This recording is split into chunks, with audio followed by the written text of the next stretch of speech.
Hi, how are you? I'm doing well. Hi, Indu. How are you today?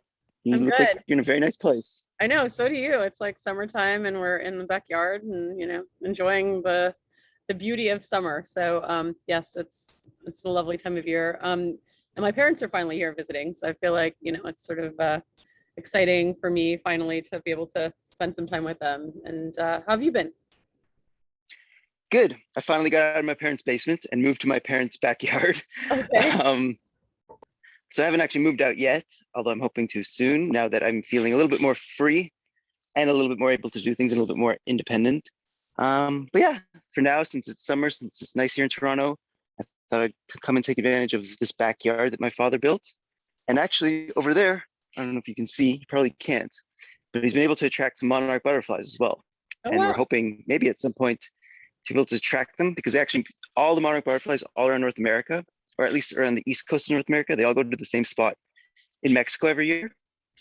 And then they come back to the place that they were born, or then their offspring, they breed down in Mexico, and their offspring somehow figure out how to come back to the exact spot where their parents are from. So they'll actually be landing right back there in over there, if we can actually get them to breed over here. So yeah, How that's cool. one of the projects that I guess I've been tracking and been working on. But yeah, otherwise just trying to enjoy the sunshine here. Well, it's kind of an interesting metaphor in some ways, right? It's sort of like this the transformation or the sort of caterpillar to a butterfly or whatever you want to call it, or the metamorphosis. So maybe that is something to do with you a little bit. And I know you have an important birthday coming up as well that I can't make, unfortunately. But thank you for the invitation. But I will send my love through Zoom maybe or something like that. But yeah, tell us a little bit about sort of where you are. What's the scene these days? Okay. And yeah, it is a pretty good metaphor, I would say. I don't know how intentional my dad was when he actually started to do this, but I very much do feel like I've cocooned and ready to emerge from this nest and go out and fly on my own, although I can't go too far yet. My doctors here are still telling me now is not the best time for you to make these kinds of decisions and to leave the coop. So for now, I'm still going to be here, but who knows? Maybe by the next time we record another one of these, I'll be gone. Um, but either way, I can't go too far because hopefully the trial will be starting soon. So I'll need to be here in Toronto for that. Um, but yeah, I'm excited to kind of get out and explore my freedom again and try to make the most of this independence that I now feel and that I now think I have. But also, it's still very early in that regard as well. I think it's only been about 10 days, I think, since I found these settings that now work for me. So I'm still adjusting to them, and they're still not perfect by any means. I still have a bit of a tremor here and there, and my gait is still not perfect either. But I was never really striving for perfection. I was just striving to feel much better than I did before, and I do now. So yeah, that's I guess the biggest gain that I can make out of all this. That's awesome. So tell us the timeline again. So it's been about you had the surgery maybe a month ago, month and a half ago. I had the surgery on June 1st, so that's been 2 months now, just 2 months. over 2 months. Okay. Yeah, and then I had my first programming session July 7th, and my last programming session was July 20 something. I forget exactly when. Um, and since then, I don't think I've had any need for more, just because I felt good enough. Now I think we're just waiting for the trial. Well, no, on August 10th, I'm going to see my surgeon again, just to make sure that the cuts are healing properly, the wounds are healing properly, and that maybe I'm hoping then to get the thumbs up that I can resume doing a little bit more exercise and doing a little bit of swimming here. Because I do feel one of the kind of drawbacks of this whole procedure is that I haven't been able to be active at all. I haven't been able to do really any exercise of any kind, really. Hope that's not too big of a distraction in the background. Um, so I'm really looking forward to hopefully getting that thumbs up from my surgeon that I can actually resume being active and doing exercise and hopefully going swimming again soon. But it'll be up to him. It won't necessarily be up to me. And I know that you've had, it's been a bit of a roller coaster, right? So tell us a little bit about the last, month of programming and what's been going on also in your mind as somebody who's very analytical about all of this. Yeah. I guess it's been much more difficult than I expected it would be at times. I would say the end result has been better than I expected, but the ride and going through the whole process was much worse. Even dating back to the surgery itself. So I think I had built up the surgery too much in my own mind. And I thought that that was going to be the worst part of this whole ordeal, but it wasn't. I mean, it was rough and it sucked. But what really sucked was the weeks afterwards where you're just lying in bed doing nothing and you're in pain all the time. You can't move, you can't like do anything for yourself, really. So that was horrible. And then it got even worse after the programming started. And even during some of the programming sessions.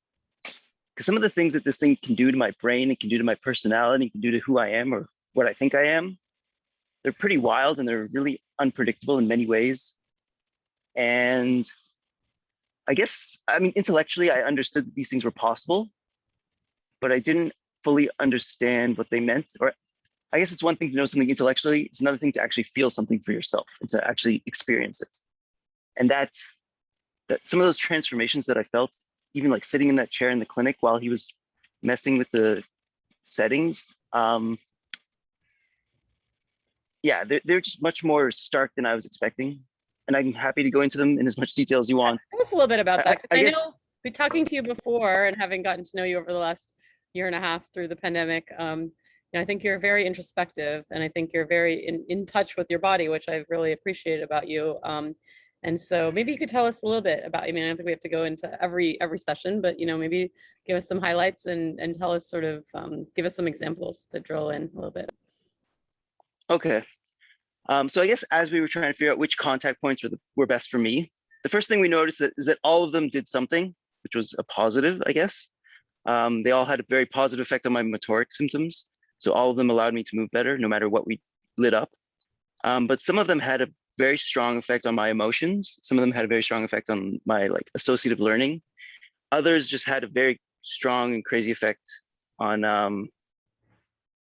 well, I guess if we turn them up too high, then I would quickly become very dyskinetic or just quickly become in like a frantic state, I would say. I guess some of them like made me feel manic, although I'm not exactly sure if manic is the right word, but from what I understand, that's how I felt. And at those times, I was unable to speak properly. I was unable to process information properly. I was unable to do, just my cognition went like haywire during those times. And even in the hours afterwards, sometimes even a day or two afterwards, I'd have this like lingering effect of just being, feeling like I was in that manic state where information was coming in at such a rapid pace. And I was trying to communicate so many things to so many people all at once that I just couldn't articulate myself at all. I couldn't make myself comprehensible to anybody. There's a bee. Okay. At some point, you also, I guess we fell out of the social media scene. I think you felt like you had to kind of cut off a little bit just to sort of regroup, right? Like, so there was sort of the sense that maybe things weren't fully in your exact, control. You don't want to put out the things that you may, you wanted to kind of regroup a little bit, I think, at some point too. So I think that was my sense, was there was sort of maybe a number of changes rapidly that were happening that you wanted to kind of be able to reevaluate at some point. And now looking back, maybe some of this was stimulation induced changes in your mind that were making it not exactly feeling like it was you anymore. Is that sort of accurate, would you say? Or that was part of it. Part of it was just at some point I was also getting too much attention, I think, for my own good. Just too many people like reaching out, too many people trying to contact me. I actually had at one point the CBC here, which is like the Canadian Broadcasting Center, like someone from there gave me a call. So at that point, and that's what, like, as I was going through all those changes in my brain and as I was feeling all those things and as all those things were happening to me. And at that point, I just realized, okay, this is too much. I need to take a step back from the world and just refocus on myself and make sure that I get through this programming as well as I could. Then I got to a stage, I guess, where I felt more comfortable with the programming. I felt like I understood the process better. And I felt like, my motor symptoms were better controlled than they were before. But even still, there was a lingering period of time after the programming began where I had a lot of trouble just not only communicating with my parents, but communicating with friends and family. And this is the really, I guess, the really weird and unique part of the experience that I've been through, is that I have like different groups of friends from different points of my life, and they don't often intersect with one another. So particularly like these last 5 years after I came back from China, I developed a group of people that are associated with the Parkinson's community that I've come to know pretty well. And these people have known me as a Parkinson's patient, and they've known me as this person who has this disease, and they've known me as this advocate who's gone out and tried to do all that I could to progress things, not only for myself, but for others with this disease. And then I have this other group of friends that knew me from before I even left for China here in Toronto, who knew me as a kid, basically, that I grew up with, but that I've kind of lost touch with in the intervening years. I mean, I always somehow, I stayed in touch with them to some, I stayed in touch with them to some degree, but there's a disconnect, because these last 5 years in particular, I was doing all this stuff with Parkinson's, and that was so unrelated to everything that they knew about me before, so unrelated to everything that they knew of who I was before. So it was really hard to bridge those two worlds. And I found in particular, people that I was very close with in the past, and people I'm still very close with, when I was going through those like abrupt changes in my personality and abrupt changes in my emotions, I had a very, very hard time communicating with them in particular. I could communicate much better with people who were strangers than people who I was very close with. And I think that was just because I had so much that I wanted to express to them in particular. I had so much that I wanted to communicate at those times that I couldn't make sense, that like, it was just like a torrent of information. And I couldn't formalize it in a way that made sense to anybody else, I guess. But then like, as things calmed down and as we found like parameters that better suited me, and as we changed the contact points so that they were less activating my emotional centers in the brain, or less like limbically activated, I guess would be the more technical term, or whatever. So yeah, then I had a much easier time, and then I was able to like calm myself and articulate myself better and formulate these thoughts a little bit better in my own head, so I could express them better to others. And now I've gotten back to the point where like I spent the whole day yesterday out here with friends and family, and I felt completely at ease and completely, well, not completely normal, because I still have these like crazy brain surgery story that I've just gone through. But I felt like I was able to, you know, interact again as a human being, rather than as a Parkinson's patient or as the subject of DBS or any of these things. So that was nice. Yeah. I mean, it is a lot, right? I mean, so who is the real Ben Stetcher is the question. Is it, I mean, I think you were traveling the world when you got diagnosed. You then, you know, had this life-changing diagnosis. You then sort of had, as we've talked about, a pivot in sort of that energy of like, you know, being a little bit, you know, maybe accepting the diagnosis and then really turning your energy towards being a huge advocate and really a patient person living with Parkinson's, but also this, you know, just this sort of energetic force that was like questioning a lot of what we understood. Is this, you know, what is Parkinson's? What, you know, all this sort of newfangled kind of thought process, all in the last couple of years.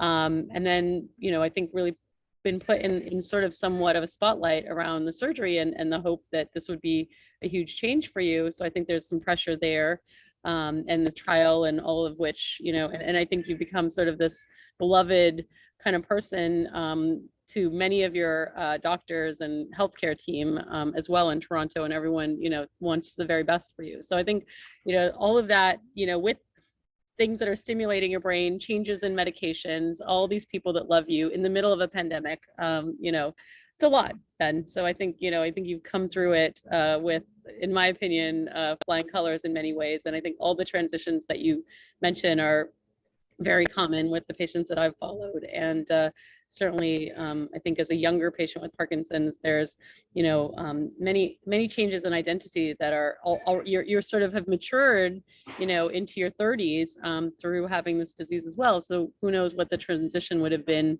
regardless of if you had Parkinson's, you know, with those friend circles and things like that. I think you and I have shared, you know, some of my thoughts on my own transitions and things. So I think much of this is just being a human, you know, and reconnecting with people in a pandemic. So it's so hard to put one's finger on it, but thanks for sharing all of that. I think, you know, you mentioned this need this difficulty communicating, do you think it was pressured speech, like, with the mania, like you were just trying to say things and it was just coming out and your thoughts were going faster than what your mouth could say? Or what, could you describe that a little bit? Um, so I asked my sister-in-law, who's a doctor here, what she thought. And she actually described it as somewhat similar, although a little bit different, but I guess resembling in some ways, what she saw in me after I first started levodopa as well. Okay. So maybe it was just screwing with my dopamine systems too much, who knows? But it's hard for me to reflect on. It's hard for me to like say what those were, just because they were so uncharacteristic of anything I knew before. And I'm probably not even using the right word. I don't think mania is even the right word to describe what I felt. Maybe it is, maybe it isn't.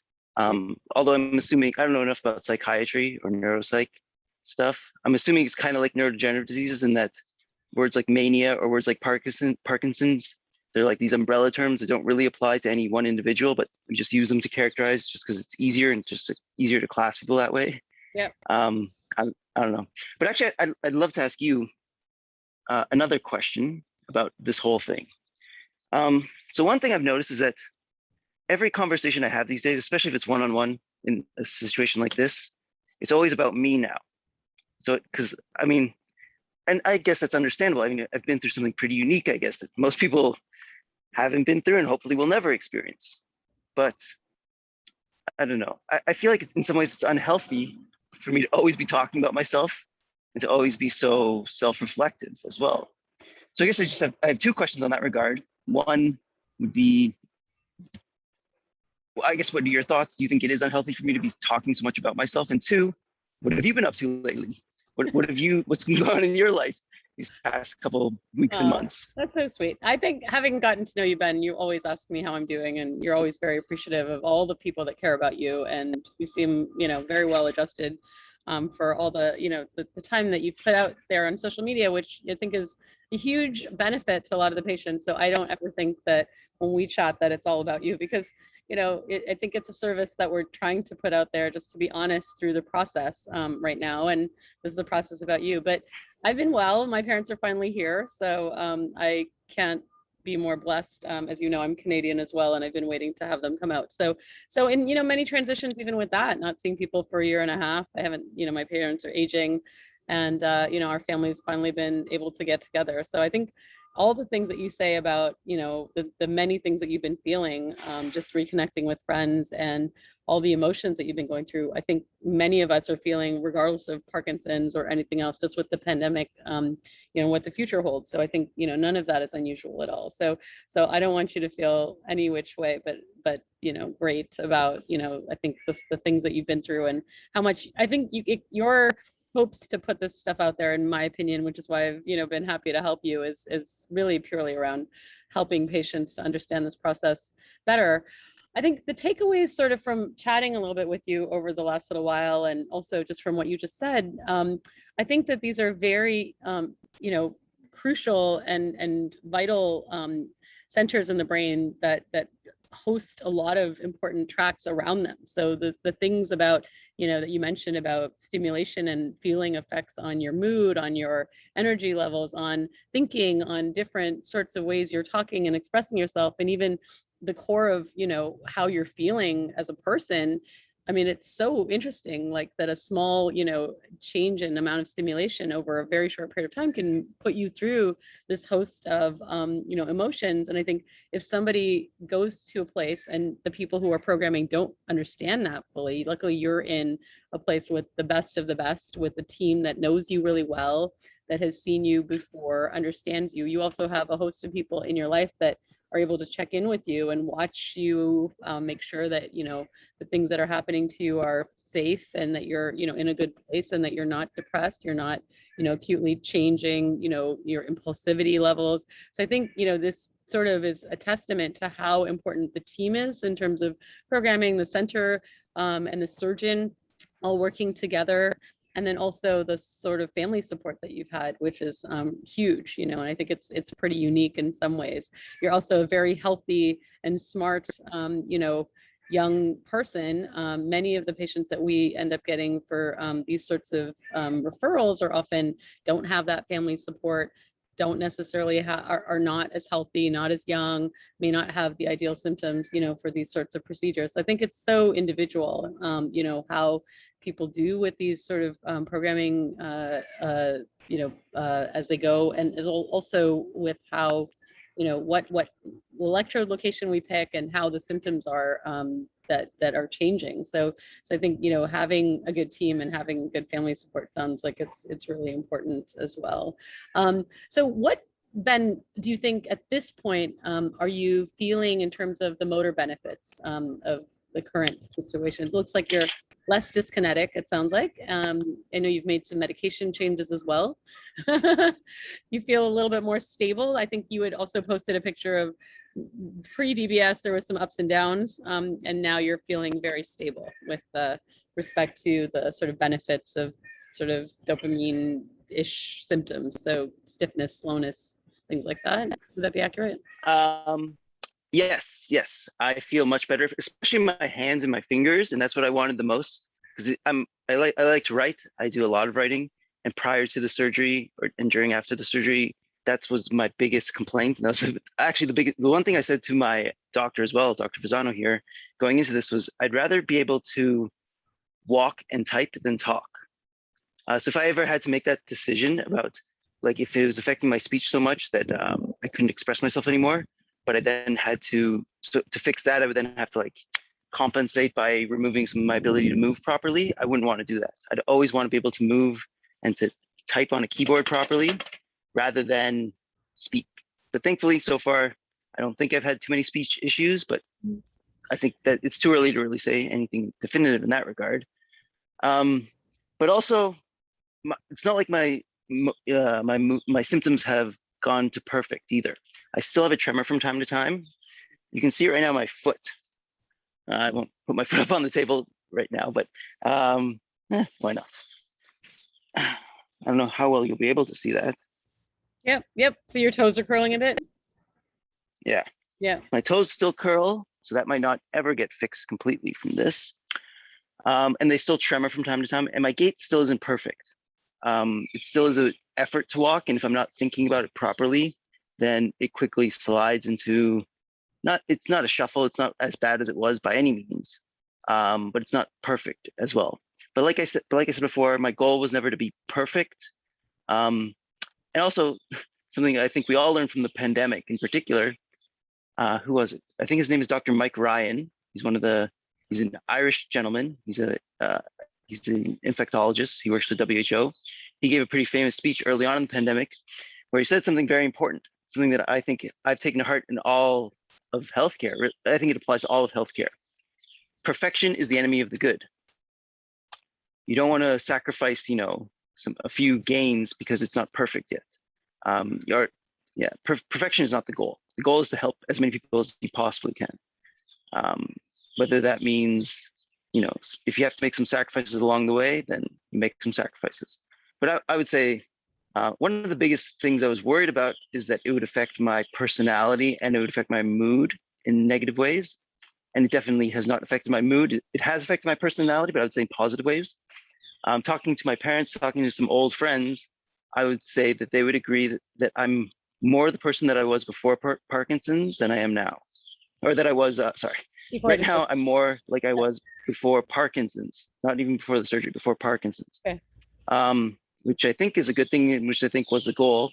But it's also made it a little bit strange for me interacting with all the people that I've known gotten to know over these past 5 years, who have known me as a Parkinson's patient, like I said before.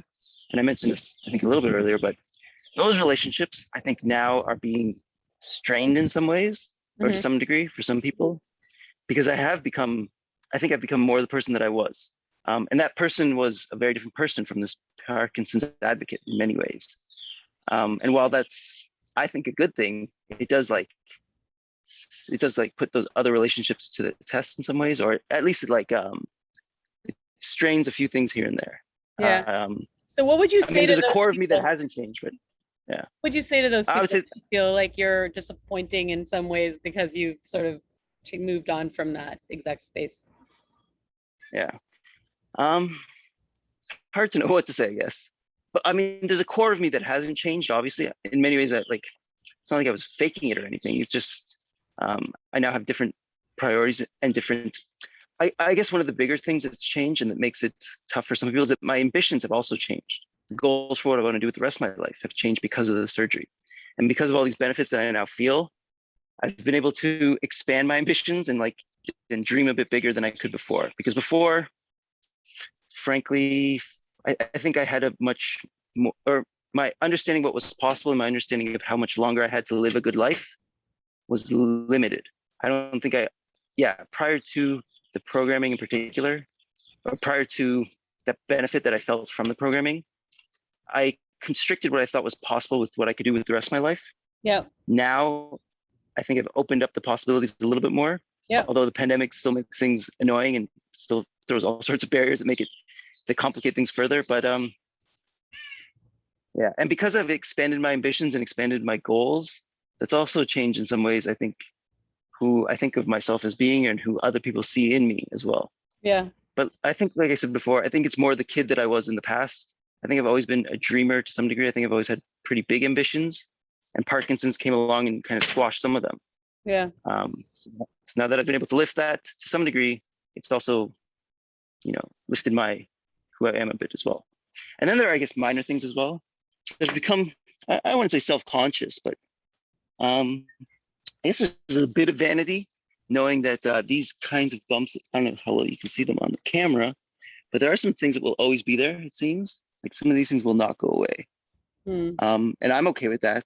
But I do see in other people as well that they like, you catch people staring at them and you see that some people who you have known in the past are a little bit uncomfortable with them.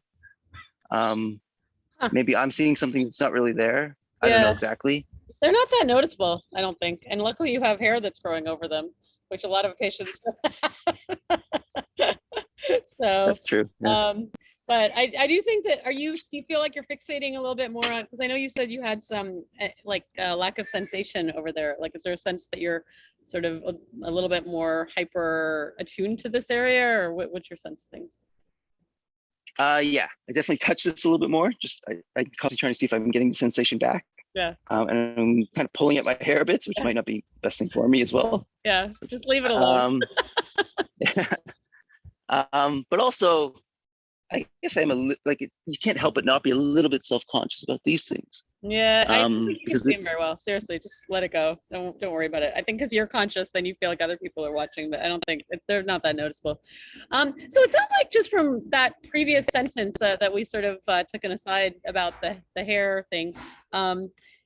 Is it hope? What is it that's renewed? What is the new sort of feeling? Is it a change in your level of hope? I'm just trying to sort of put a sense of, or a different purpose, a realignment of purpose, or I don't know. What would you say? I would say that it's given me an extended timeline to think about. I think before I was thinking in like maybe 10-year increments at the most, maybe 15 years, thinking that I had maybe 15 years left in me, 15 good years, I would say, left in me. Now, as unrealistic as maybe this might seem, I don't know how much, how much accuracy to actually put in this next statement that I'm going to say, but I feel like I have, well, it's hard to know exactly what to say, because there's one other thing that I'd like to talk about, and I'm wondering how to frame this. So I think I got a little bit of clarity about something else as well. Okay. And this is something that I've been working with Alberto with for a while. We wrote a book about this together. So in some ways it shouldn't have come as that much of a surprise to me, but in other ways, I guess it comes back to what I said before. It's one thing to say and know something intellectually. It's another thing to feel and know something from experience. I've realized, not only in talking to Alfonso, not only talking to Alberto, but also in going through DBS. I guess the more dramatic way of saying this is, I don't have Parkinson's. But I guess the more realistic way of saying, I know which subtype I have, or I know more specifically what's going wrong with me in my brain. Okay. Yeah, because I mean, the point of our book, the whole point of everything me and Alberto did together kind of was to try to wake people up to the fact that this word is just a clinical label that we give to people, but it doesn't actually mean anything specific. Yeah. There's nothing we can point to in the brain and say, that's Parkinson's. But now I have something that I can point to and say, I know what that is. And so I have degeneration of my nigrostriatal region, which is just the part of my brain that controls the motoric symptoms. And that's, in some ways it's splitting hairs, because that is the most common thing we see in people with Parkinson's, especially after they die and we look in their brains. That's what we see. We see degeneration of the nigrostriatum. But what's, I think, more apparent for me, and in my particular case, is that at this moment anyways, that's probably all that's happening inside my brain. I don't think that the pathology, whatever that might be, has spread to any other region. And that's evidenced by the fact of how strong of a response I have to levodopa and how well DBS works for me in particular. And also my symptomology prior to, and then just all the literature that I've dug through and everything that I've kind of come across. And having that label now, having like a much more definitive label, having a much more exact term that I can put on this disease, that has allowed me to really not only understand myself better, but understand what to expect. And again, it's way too early for me to say anything definitive at this point, but if things continue the way they have so far, I would give myself at least another 30 years, I would say, of relatively good and healthy life.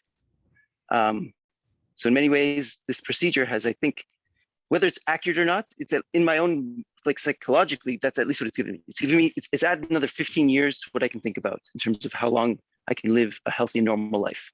And that opens up a whole other range of possibilities for what I can do with my life. So yeah, I hope that was a good way of answering your question. Yeah, I mean, I think I get it. I think you're saying that, and let me rephrase it a little bit. So the sense is that there's a part of your brain that is now being stimulated by the stimulator, that wasn't functioning well and may not be functioning perfectly still, but that these things are treating it. But the rest of your brain and body you feel like are very healthy given how well you're responding to this treatment. And I think you've said it before to me, Ben, that there's, 99.9% of you is working really well. And that there, even in Parkinson's, there's like, 0.1% of stuff that's going wrong at any given time, so that we have to focus more on the 99.9% of things that are going well. And maybe now it's 99.95 or 96 or 999 or whatever it is that is going well, and like a smaller percent that's wrong. So that gives you hope that given all the other wellness stuff that we've talked about before, presumably all the exercise that you'll get back to and all the other stuff that, you think will keep sort of your rest of your body and brain happy and healthy, which I'm a big believer in. And then possibly with this positive attitude and all the people that are around you supporting you, that you can kind of blossom and flourish and thrive, with sort of the current therapy and this sort of sense of that most things are effectively going right. Is that sort of a way to think about it? Yeah, Okay. I would say that's a perfect way to think about it. And also, I also know that the settings that I'm on right now are not going to be the best settings for me. We're still like tweaking it subtly here and there, and we haven't really turned on any of the adaptive settings yet either. And that'll be what the trial will be a part of. And again, like I don't want to get into that right now. Yeah. But I do know that I also have that to look forward to as well. So I should be seeing more benefit in the future. Yeah. So all of that just it's like hope piling on hope piling on hope. Hope. I think that's the word of the day in many ways. Yeah. But there's a big but that I need to throw in this as well. Okay. I would say, not that I'm disinhibited, but there is that sense that now that I'm kind of free, now that I'm able to do more things, there's just so many more things that I want to do. Yeah. Some of them might not be good. Some of them might not be healthy for me. Some of them might not be entirely good for me either. Now, I'm not so disinhibited to the fact that I spontaneously go and do all of them all at once right now. Uh-huh. But there are some definite things that I want to explore now that I'm going to do at some point once I feel healthy and well enough to do them that I couldn't do before. Yeah. I don't want to go into all of them, but even simple things like driving. I can now drive feeling much more comfortable than I could before. Yeah. And that comes with risks. And some of those other things I'm also talking about also come with risks.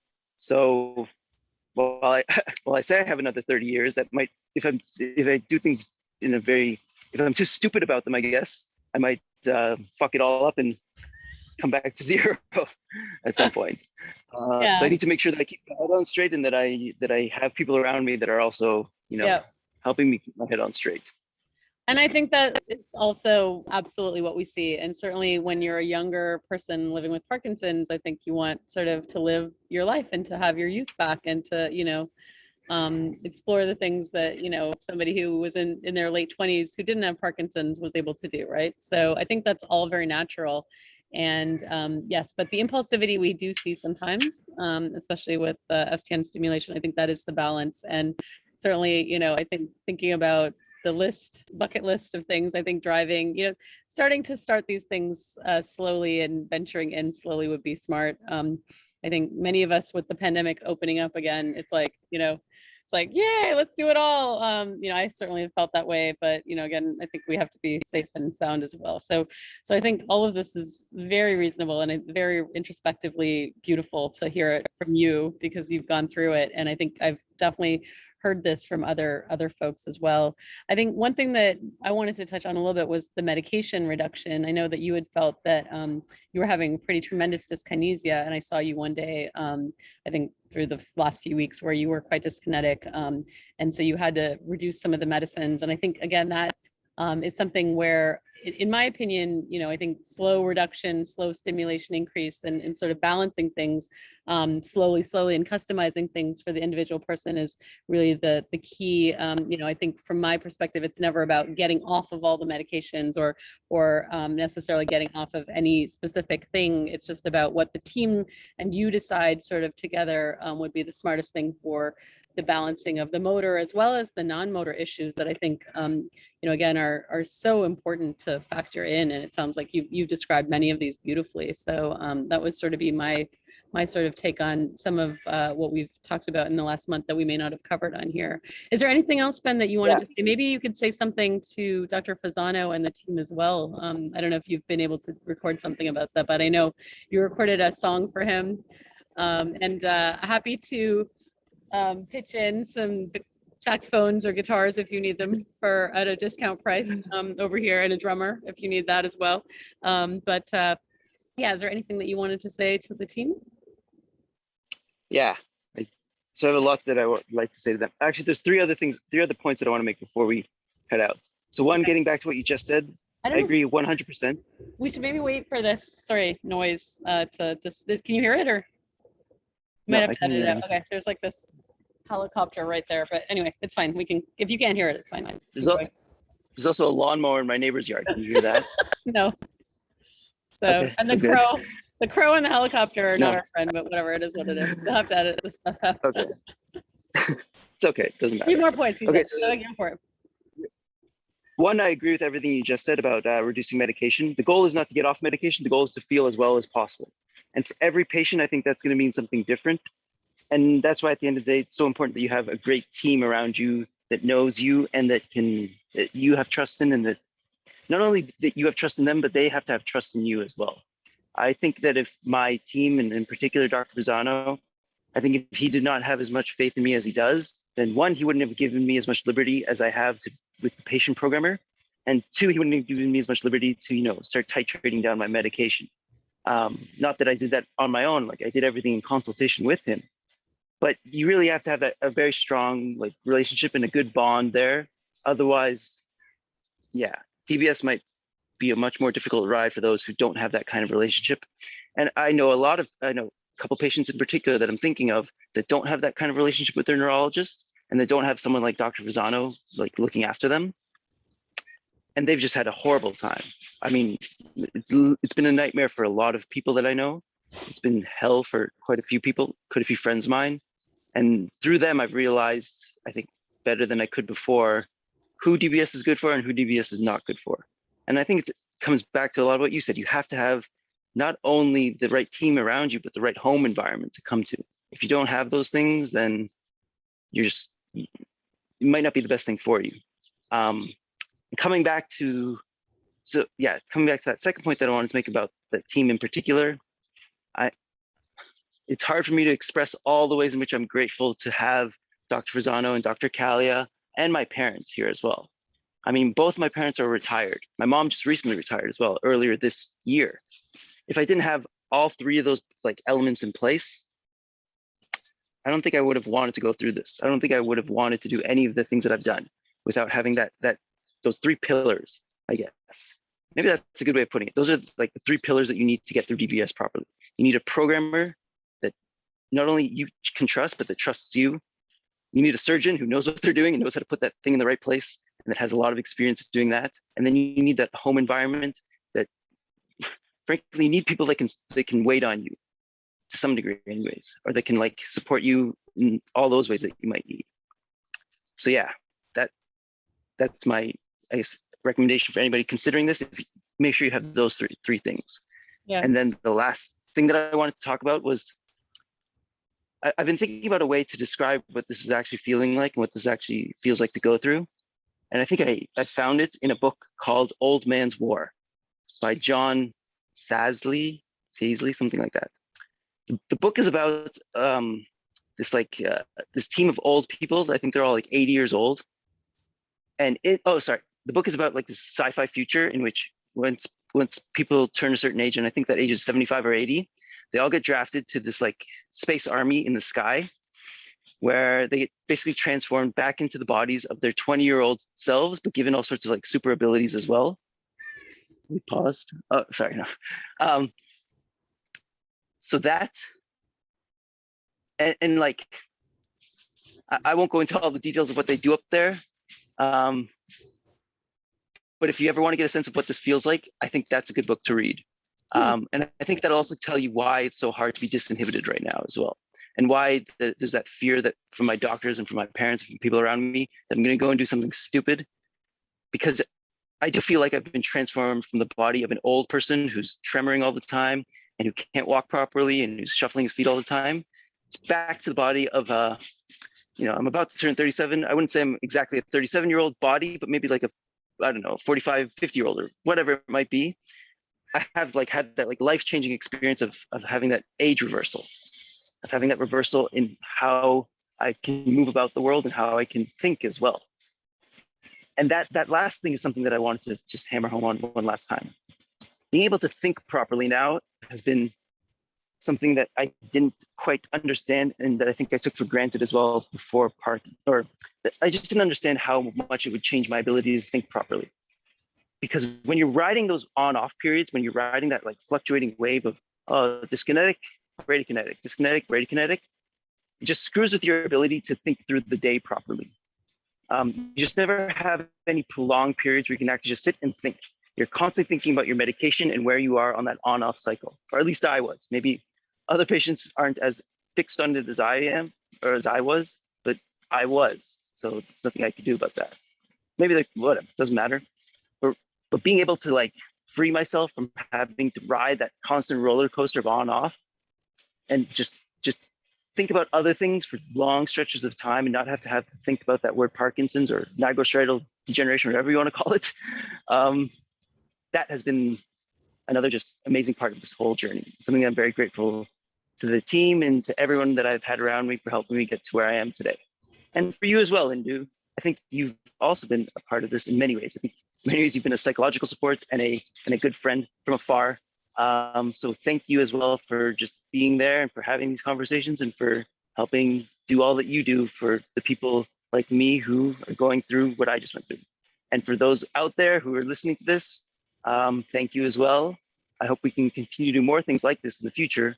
And I hope you're too put off by me taking a pause and like taking a step back for a bit. But thank you for being along on this journey, being along on this ride.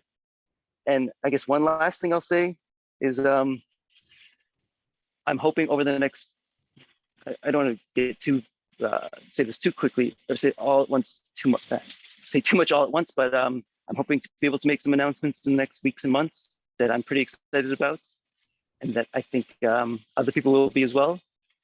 So stay tuned for more. Yay, Ben. Well, thank you for recording this. And I mean, I think it's so amazing how introspective you've been and such a service to even us doctors and, healthcare providers who are, cheering you on in the sidelines. It's been lovely to get to know a fellow Canadian and see how amazingly mature you've been about this whole, chat and, your approach to introspection and being grateful for all the things that you have, which I think are many. So I think, this has been great. And, I look forward to hearing more from you, Ben, and seeing what the future holds for you. And I wish you nothing but the best. So, and happy early birthday. I'm excited. I'm sorry I can't be there. It sounds amazing. It may be in your garden right there, right? With maybe the monarchs will come and lay their eggs by then or whatever. But such a beautiful metaphor. Yeah, And I think, we'll have a butterfly party. We'll continue to see where you land, right? You may be going off and then coming back and landing where home is. And, it's exciting to sort of think about those transitions. So wish you the very best. And thank you as well, Ben. It's been great. Yes, thank you to our listeners out there. Thank you. And I don't know if you can see it. Go Raptors. Woohoo! Go Raptors. All right, I'm going to end this.